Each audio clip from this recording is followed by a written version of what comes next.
बिस्मिल्लाहिर्रहमानिर्रहीम। Okay, today's lecture is in today's lecture we will discuss about surfaces. पिछले हमने कुछ लेक्चर दो लेक्चर्स के अंदर हमने स्पेस कर्व को डिफाइन किया था और उससे बाद जो लेक्चर था उसमें फ्रेंड एंड सैरेट फार्मूलास और कुछ और दीगर चीज़ों को कर्व के मामला को ही डिस्कस किया था। अब हम सरफेसेस की बात करें। वैसे सरफेसेस का जो कॉन्सेप्ट है या ऑलरेडी आप लोग कैलकुलस एनालिटिकल ज्योमेट्री के कोर्स में पढ़ चुके होते हैं। सरफेस की डेफिनेशन आप सबको पता है कि सरफेस को हम डिफाइन इस तरह कैसे करते हैं कि सरफेस जो है R3 के अंदर कोई वेक्टर वैल्यूड फंक्शन होता है। As a vector valued function होता है जिसकी डोमेन जो है R2 के अंदर होती है और उसकी जो रेंज है वो सबसेट होती है R3 की। अच्छा, तो ये हमारे पास कोई एक सरफेस बनी हुई है, कोई भी सरफेस हो सकती है। एक एग्जांपल के तौर पे एक सरफेस आपके सामने बनी हुई है।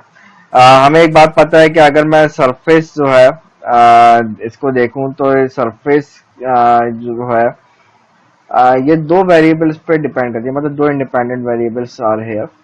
सो दो इंडिपेंडेंट वेरिएबल्स का मतलब है कि सरफेस जो है इटसेल्फ ये टू डायमेंशनल ऑब्जेक्ट है, जबकि कर्व के बारे में हम पढ़ चुके हैं ये वन डायमेंशनल ऑब्जेक्ट होता है because it is depending only on one parameter, जबकि सरफेस जो है ये दो पैरामीटर्स पे डिपेंड कर रही होती है। That's why we say that surface is a two dimensional object.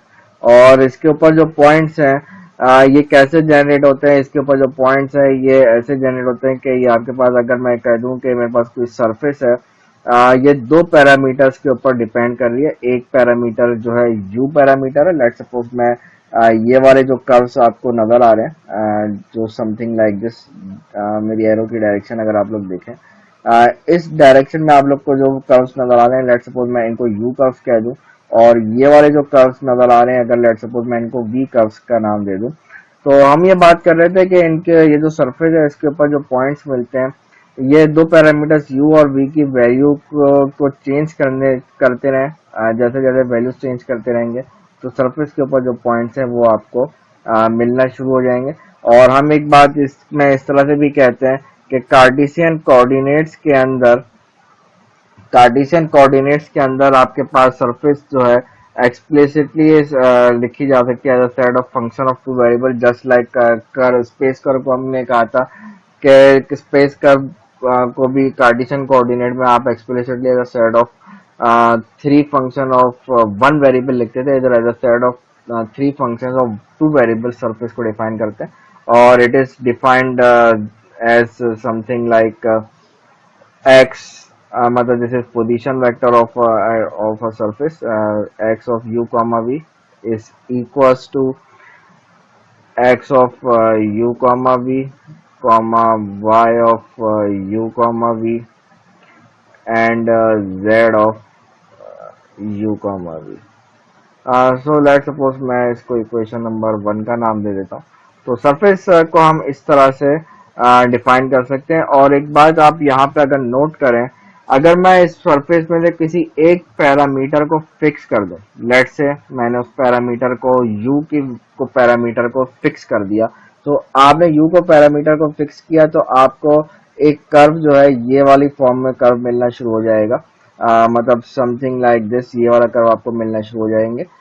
तो यानी कि पैरामीटर की वैल्यू, एक वैल्यू को फिक्स करने से आपको कर्व मिल जाता है। तो मतलब एक इसी तरह से v पैरामीटर को फिक्स कर दूंगा तो मेरे पास ये वाले कर्व मिलना शुरू हो जाएंगे। अच्छा, इसी तरह से अगर आप कर्व के ऊपर किसी पैरामीटर को फिक्स की वैल्यू को फिक्स कर दे तो आपको पता है आपको पॉइंट मिल जाता है। अच्छा, एक चीज यहाँ पे और नोटिस कीजिएगा कि हमारे पास ये जो सरफेस गिवन है, इस सरफेस के ऊपर किसी भी पॉइंट के ऊपर इनफाइनाइट टेंजेंट वेक्टर्स होंगे। मेरे पास ये जो सरफेस बनी हुई है, इस सरफेस के ऊपर कोई सा भी पॉइंट ले लें, उस पॉइंट के ऊपर इनफाइनाइट टेंजेंट वेक्टर मैं प्लॉट कर सकता हूँ। लेकिन इन पर्टिकुलर अगर मैं एक बात ये लिखूं कि अगर मैं ये जो पोजीशन वेक्टर है इसका पार्शियल डेरिवेटिव ले लूं with respect to u when the values of parameters are u naught and v naught, then we will get a unique tangent। और इसको हम ये भी कहते हैं कि slope of the u curve at value of parameter u naught and v naught। तो it is defined as partial derivative of x with respect to u parameter. और इसमें आप जो पैरामीटर की वैल्यूज पुट कर रहे हैं, these values are u naught comma v naught. Similarly ये वेक्टर था। सिमिलरली अगर मैं वी कर्व के ऊपर स्लोप निकालूं तो स्लोप ऑफ वी कर्व जो है ये हमारे पास आएगा। ये कैसे आएगा? Value u naught v naught. Similarly बिल्कुल सेम इसी तरह से आप इसका पार्शियल डेरिवेटिव ले लें विद रिस्पेक्ट टू वी, तो ये आपको स्लोप ऑफ वी कर्व या slope of the surface in b direction भी हम इसको इस तरह से भी रीड करते हैं। तो ये हमारे पास क्या है? वो what are these two things? These two things को हम इस तरह से कहते हैं, these two are tangent to the surface.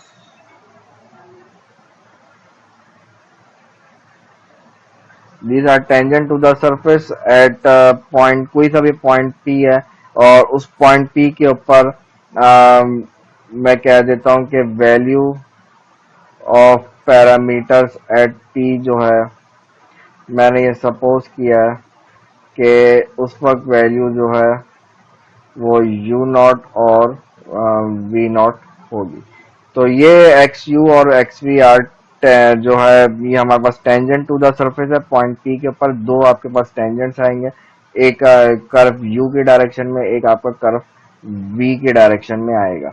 अगर मैं इन कर्व्स के अलावा वैसे बात करूं तो मैंने जैसे ऊपर ये बात की थी कि भाई कर्व के अगर अलावा बात करें तो एक पॉइंट के ऊपर इनफाइनाइट टेंजेंट होंगे, लेकिन अगर आप पर्टिकुलरली इन कर्व्स के ऊपर अगर आप के डायरेक्शन में निकालेंगे तो आपके पास यही दो टेंजेंट वेक्टर्स मिलते हैं।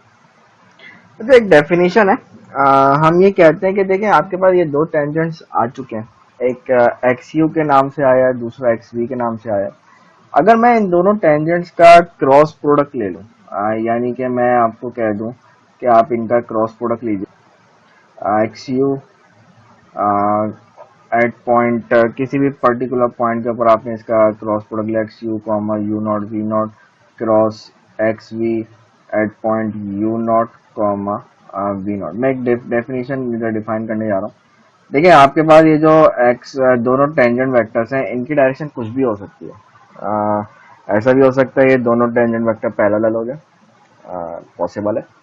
और ऐसा भी हो सकता है कि दोनों की बोथ हैव डिफरेंट डायरेक्शंस, कोई भी डायरेक्शंस हो सकती है इसकी।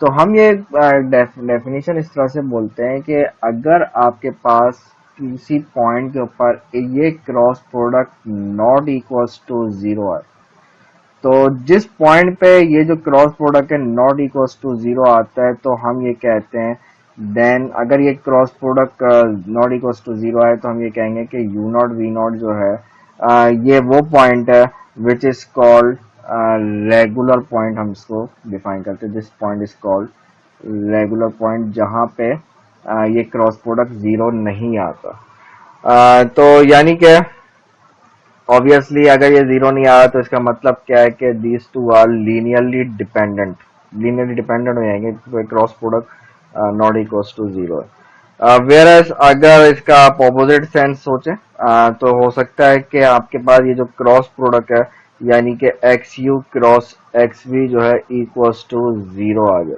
मैं इसको नेक्स्ट पेज पे लिखता हूँ। मेरे पास ऐसा पॉसिबल है कि किसी पर्टिकुलर पॉइंट के ऊपर u naught v naught put करने के बाद ये जो टेंजेंट वेक्टर्स का आप क्रॉस प्रोडक्ट लेते हैं माइट बी पॉसिबल ये इक्वल्स टू जीरो आ जाए। और अगर ये आपके पास दो टेंजेंट वेक्टर्स का क्रॉस प्रोडक्ट जीरो आ जाए तो ये उस वक्त ही हो सकता है कि आपके पास या तो दोनों vectors parallel to each other, same direction में पैरेलल हो जाए, या फिर दोनों जो है जीरो हो सकते हैं, मतलब हो सकता है ये वेक्टर ही जीरो हो जाए। तो अगर आपके पास ये जीरो आ जाए तो ऐसे केस में जैसे हमने कहा था अगर जीरो नहीं आ रहा था तो उस पॉइंट को हम जो है रेगुलर पॉइंट कहा था, और अगर आपके पास ये कोई सी पॉइंट के ऊपर ये आ जाए जीरो आ जाए तो हम ये कहेंगे कि यू नॉट और v naught is said to be singular point कहलाता है, अगर ये किसी भी पॉइंट के ऊपर जीरो आ रहे हों। अब ये सिंगुलर पॉइंट जो है हम ये कहते हैं कि ये सिंगुलर पॉइंट जो है are of two types. Singular points are of two types. एक सिंगुलर पॉइंट वो होता है जिसको हम कहते हैं कोऑर्डिनेट सिंगुलैरिटी होती है। कोऑर्डिनेट सिंगुलैरिटी होती है एक, अभी इसको डिस्कस करते हैं। और second is your essential singularity. तो दो तरह की सिंगुलैरिटी आपके पास आ सकती है। क्यों आती है ये हमने ऊपर बात कर चुके हैं। जब आपके पास टेंजेंट वेक्टर्स का क्रॉस प्रोडक्ट जीरो आ रहा तो ये हमारे पास इनका क्रॉस प्रोडक्ट जीरो आएगा। इनका क्रॉस प्रोडक्ट जीरो आ रहा है तो हम ये कहते हैं भाई ये सिंगुलर पॉइंट होता है। और ये उस वक्त जीरो आता है जब ये आपके पास दोनों टेंजेंट वेक्टर इधर पैरेलल हो जाएं या फिर ये जीरो हो जाएं, तो फिर ये आपके पास सिंगुलर पॉइंट आ जाता है। और हमारे पास ये इनका क्रॉस प्रोडक्ट जीरो आ जाता है और ऐसे पॉइंट जिसपे ये क्रॉस प्रोडक्ट जीरो आता है उसको हम सिंगुलर पॉइंट कहते हैं। सिंगुलैरिटी हमारे पास दो टाइप्स की हैं। एक होती है हमारे पास coordinate singularity, other one is called essential singularity. ये जो कोऑर्डिनेट सिंगुलैरिटी होती है, this coordinate singularity is removable होती है, जबकि आपके पास एसेंशियल सिंगुलैरिटी ये रिमूवेबल नहीं होती, नॉन रिमूवेबल होती है। अब ये होती क्या चीजें हैं, आपके पास कोऑर्डिनेट सिंगुलैरिटी उस वक्त आती है जब आप जो है पैरामीटराइजेशन कर रहे हैं या कोऑर्डिनेट्स जो ले रहे हैं आप सरफेस के, वो आपकी चॉइस बैड चॉइस, मतलब this is due to bad choice of parameterization जो की है वो आपकी चॉइस बैड है, या कोऑर्डिनेट्स जो है वो उसकी बैड चॉइस आपने ली है, तो उस वक्त जो है ये कोऑर्डिनेट सिंगुलैरिटी आ जाती है due to coordinates, bad choice of coordinates. तो उस वक्त ये आ रही होती है। तो बैड चॉइस ऑफ कोऑर्डिनेट्स आपने जब लिए हैं तो वो चेंज भी हो सकते हैं, कोऑर्डिनेट्स चेंज हो सकते हैं, इसलिए हम इसको कहते हैं कोऑर्डिनेट चेंज हो जाएंगे तो आपके पास हो सकता है ये सिंगुलैरिटी रिमूव हो जाए। तो इसी तरह से एक होता है एसेंशियल सिंगुलैरिटी।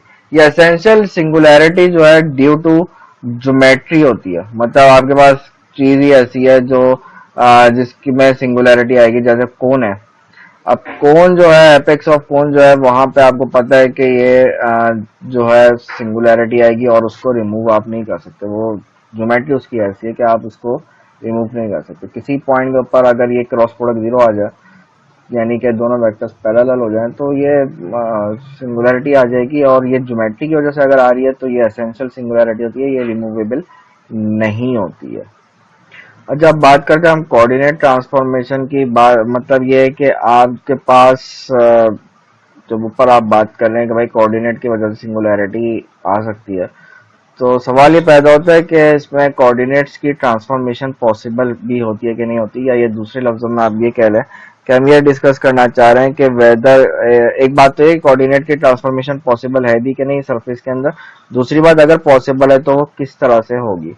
यानी कि आपके पास कोई सरफेस है, मैं ये कहता हूँ कि ये जो सरफेस जो मेरे पास डिफाइन है वो सरफेस डिफाइंड है पैरामीटर u कॉमा वी के ऊपर, और मैं ये कहता हूँ कि इसको रीपैरामीटराइज करना चाह रहा हूँ, यानी कि पैरामीटर u को और v को उसकी पैरामीटराइजेशन चेंज करना चाह रहा हूँ, रीपैरामीटराइज करना चाह रहा हूँ। तो यानी कि मैं u प्राइम और v प्राइम की फॉर्म में लिखना चाह रहा हूँ।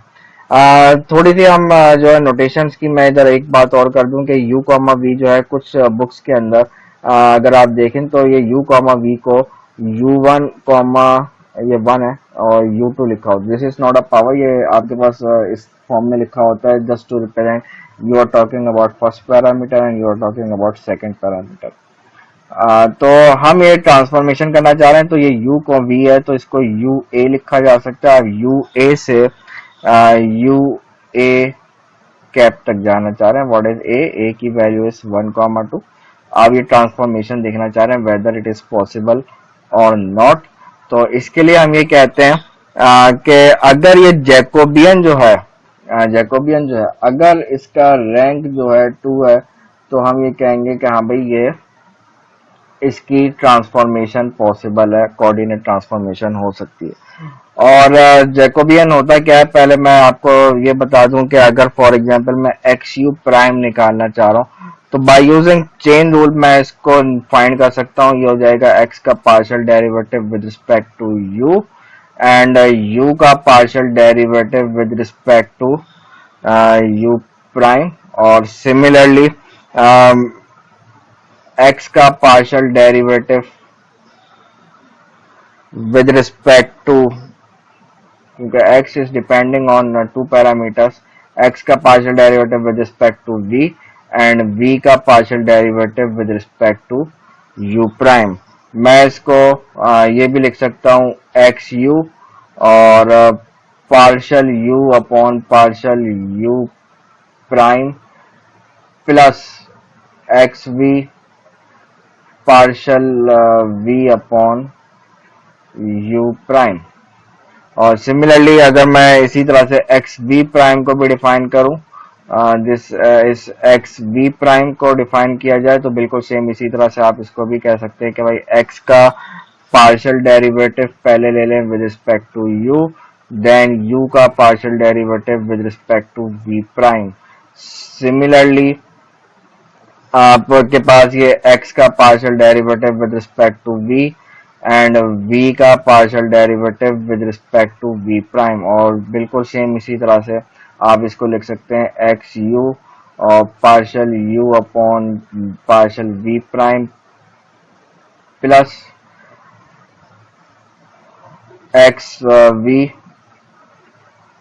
तो ये आपके पास बाय यूजिंग चेन रूल आपने ये किया। तो अगर मैं इन चीजों को देखूं तो हमारे पास एक नया टेंजेंट प्लेन बन गया, मतलब स्पेन करके इन्होंने एक नया टेंजेंट प्लेन बना देंगे। और मैं इसको यूं भी लिख सकता हूं, अगर मैं इसको in terms of Jacobian define करना चाहूं तो ये आप इसको यूं लिख सकते हैं कि ई ए मतलब ई ए, व्हाट इज ई ए, मैं अभी डिफाइन करता हूँ, इज इक्वल्स टू होगा, अभी मैं पहले लिख लूं फिर मैं आपको बताता हूँ, ये मैंने लिखा गया है partial u a over partial a और ई ए। पहले मैं थोड़ी सी नोटेशन के हवाले से बता दूं। यहाँ पे देखें, यहाँ पे हम हमेशा आगे अब ये करेंगे कि हमारे पास अगर ये नोटेशन एक आपके पास सब सुपर स्क्रिप्ट में और सब स्क्रिप्ट में सेम नोटेशंस होती है तो इसका मतलब होता है ये ऐड होंगी और ए की वैल्यूज कहाँ तक जाएंगी, 1 और 2।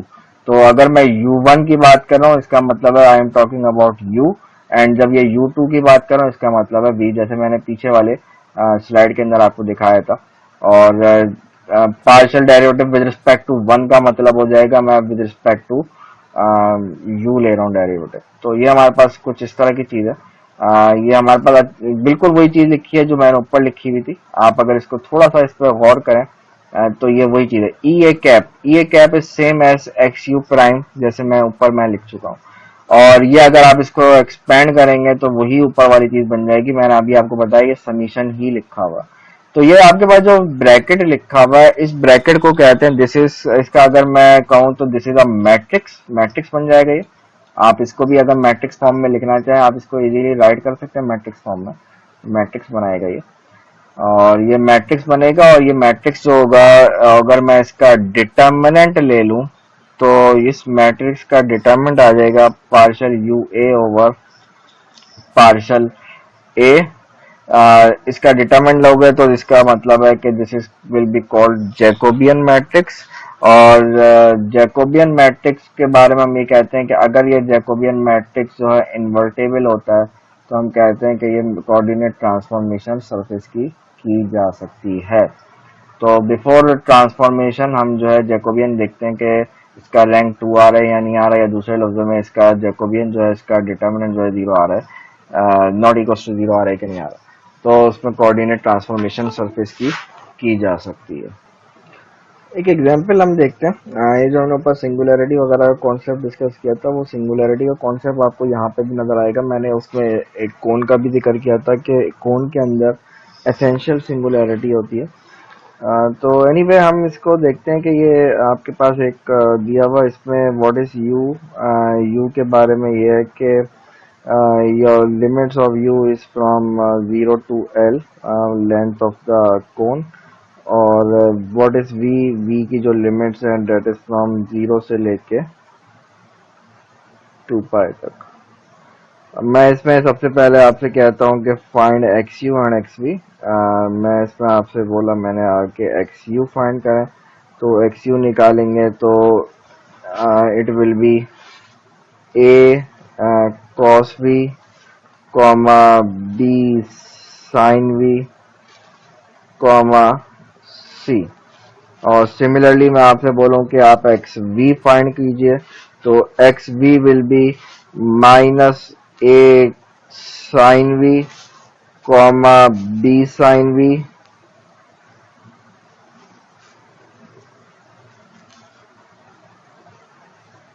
सॉरी बी कॉस वी हो जाएगा, साइन का डेरिवेटिव कॉस होता है, b cos v and this will be equals to 0. So if we find norm of xu cross xv, we will come up with square root of, हमारे पास ये आ जाएगा। मैंने इसमें डिटेल शो नहीं किया। क्रॉस प्रोडक्ट लेंगे, क्रॉस प्रोडक्ट लेने के बाद नॉर्म लेंगे तो हमारे पास ये चीज आ जाएगी। अगर मैं इसमें u की वैल्यू 0 पुट करूंगा तो आप देख सकते हैं कि if u is equals to 0, it implies that norm of norm of xu cross xv will become equals to 0। और हम ये बात पढ़ चुके हैं, ये जब जहाँ पे 0 आता है वहां पे सिंगुलैरिटी होती है, और ये सिंगुलैरिटी यहाँ पे एसेंशियल सिंगुलैरिटी इसलिए है क्योंकि ये ज्योमेट्री की वजह से आ रहा है। ये कोन होती है, कोन के एपेक्स ऑफ द कोन पे सिंगुलैरिटी होती है, वो रिमूवेबल नहीं होती है। तो एनीवे हमारे पास एक एग्जांपल मैंने आपको करवाई है इसकी। Next topic is very important, we are discussing about first fundamental form of surfaces. बहुत ज़्यादा इंपॉर्टेंट टॉपिक है एप्लीकेशन पॉइंट ऑफ व्यू से, और आगे के टॉपिक्स में भी हमारे इस चीज़ का अक्सर इसका बात करते हैं। फर्स्ट फंडामेंटल फॉर्म को समझने के लिए इसमें कुछ चीज़ें मैंने यहाँ पे लिखी हैं कि लेट्स सपोज मेरे पास एक पॉइंट क्यू है which is very close to the point p. मतलब ये कि पॉइंट पी और पॉइंट क्यू के दरमियान जो डिस्टेंस है, this distance is very small. और वो मैंने कहा भाई कि पॉइंट पी अगर u naught comma v naught दिया हुआ है, तो अगर मैं क्यू को डिफाइन करूंगा तो वो हो जाएगा u naught plus d u और comma v naught plus d v. तो अगर मैं इन दोनों पॉइंट्स के दरमियान एक vector p q form find करना चाहूं, तो then this vector p q will be given by d x is equals to, we can use Taylor's theorem here to find the vector PQ, because vector P is given by u comma v, whereas vector Q is given by u plus du comma v plus dv. So dx can be given by using Taylor's theorem, and we know Taylor's theorem for function of two variables। हमारे पास कुछ इस तरह की form आ जाएगी xu du, sorry this is du, plus xv dv और plus 1/2 factorial. इधर हमारे पास double derivative आना शुरू हो जाएंगे, यानी कि एक्स डब्ल्यू डी यू और प्लस एक्स, सॉरी 2 टाइम्स हो जाएगा ये,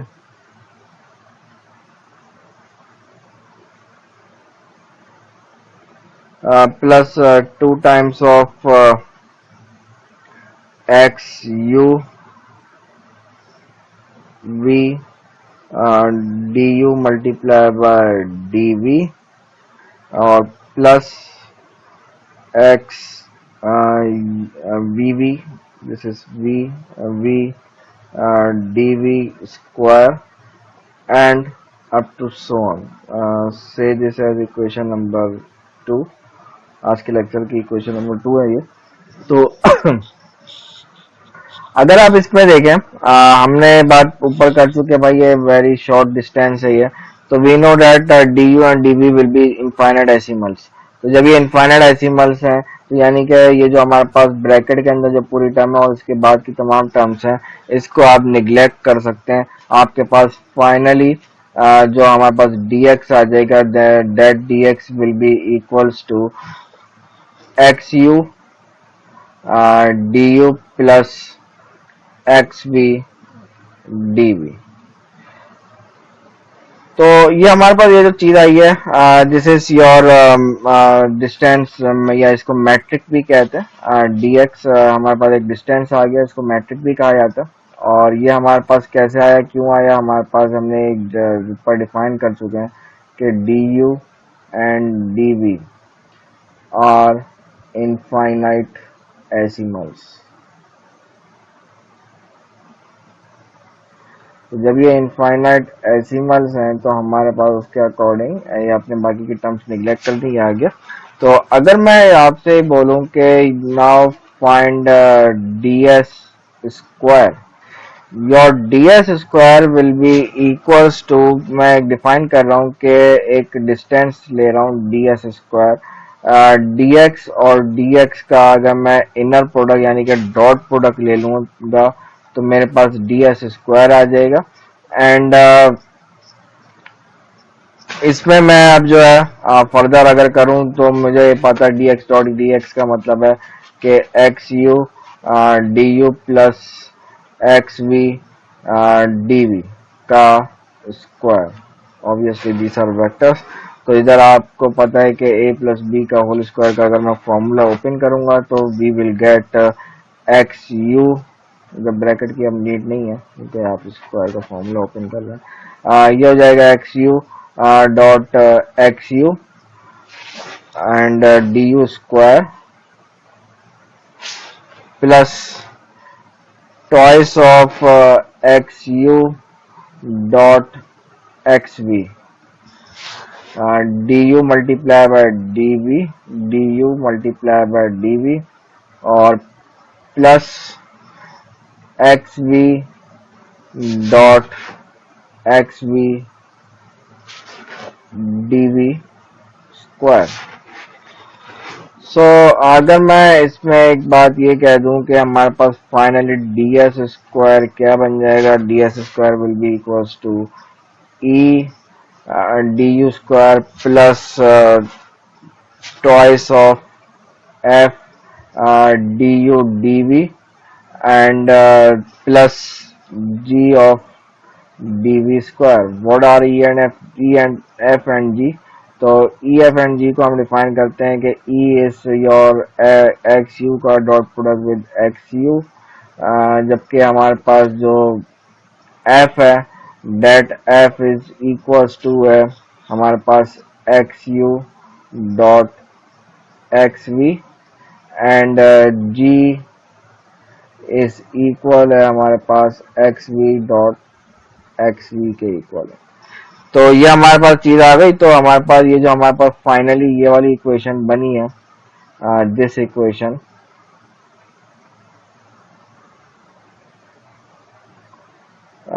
इस इक्वेशन को हम कहते हैं, this equation is called first fundamental form. Very important thing, इसके ऊपर हम फर्दर डिस्कशन करेंगे। तो हमारे पास ये फर्स्ट फंडामेंटल फॉर्म आ गई सरफेस की। तो फर्स्ट फंडामेंटल फॉर्म्स को आज हमने डिफाइन किया। मैं आज अब लेक्चर को फिलहाल यहीं पे स्टॉप कर रहा हूँ। नेक्स्ट लेक्चर में हम फर्स्ट फंडामेंटल फॉर्म के ऊपर कुछ फर्दर डिस्कशन करेंगे। मतलब फर्स्ट फंडामेंटल फॉर्म की कुछ प्रॉपर्टीज हैं। हम इसमें ये बात डिस्कस करेंगे कि first fundamental form is invariant under parametric transformation. एक ये प्रॉपर्टी है बड़ी इंपॉर्टेंट। और दूसरा ये कि फर्स्ट फंडामेंटल फॉर्म जो है ये पॉजिटिव डेफिनेट फॉर्म करती है। और कुछ चीजें, क्वेश्चंस वगैरह, कुछ प्रॉब्लम्स वगैरह हम उसकी ये चीज देखेंगे। तो आज के लेक्चर में हमने कुछ सरफेसेस को डिस्कस किया कि सरफेस होती क्या है, और फर्स्ट फंडामेंटल फॉर्म को मेनली हमने ये दो चीजें डिस्कस की और इसके ऊपर कुछ डिटेल्स हमने कुछ बातें की। तो फिलहाल आज के लेक्चर के लिए इतना ही है। नेक्स्ट लेक्चर में फिर इंशाल्लाह इसी टॉपिक को आगे प्रोसीड करेंगे। Thank you.